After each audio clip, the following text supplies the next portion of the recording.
Alright, what is going on YouTube? Bringing you guys a new video today.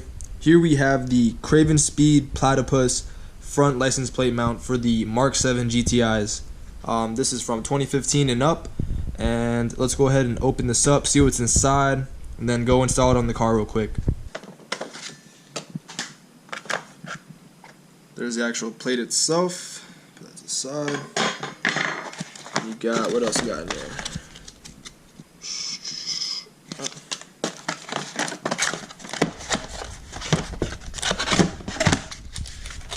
Like how has it, each bolt, it's pretty cool. Hardware like that. Then you got the tightening wrench, and then the actual hook that drills right into the bumper. Awesome.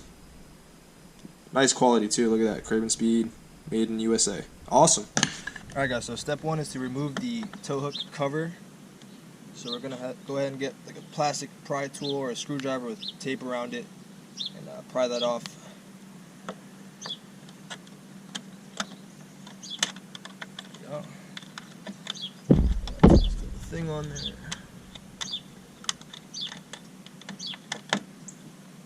Yep. Alright guys, so step two, now that we have the plastic cover removed, we can go ahead and install the tow hook itself. I got a 22mm socket. Screw that right in there.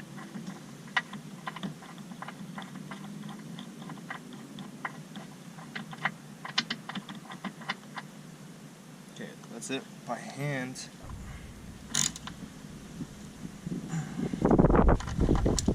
Got that snug down. Alright, so I'm going to try it off like this. That would be centered. As you can see, it's going to affect this parking sensor right here. So I'm going to slide it over to the notch and have it just like that. And this is like a trial and error thing. I'm going to see what works best.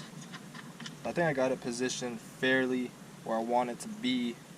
Just have to snug that down a little bit, but I'm just going to see if it sets off the parking sensors.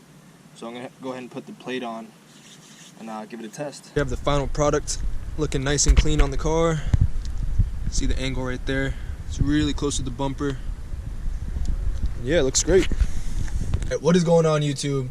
Back giving you guys an update about the CravenSpeed license plate mount. I went ahead and installed it on the car, took it out for a couple of drives. Now this thing, you're gonna have to play with the adjustment a lot. I had to move it around about 5 or 6 times, left, right, up and down, until I got the sweet spot. Just giving you guys a heads up that if you install it on the car, you definitely have to play with it and get that sweet spot, and hopefully it works for you. But let me go ahead and show you guys the final product on the car, and it does look good, but you just have to get that adjustment on point.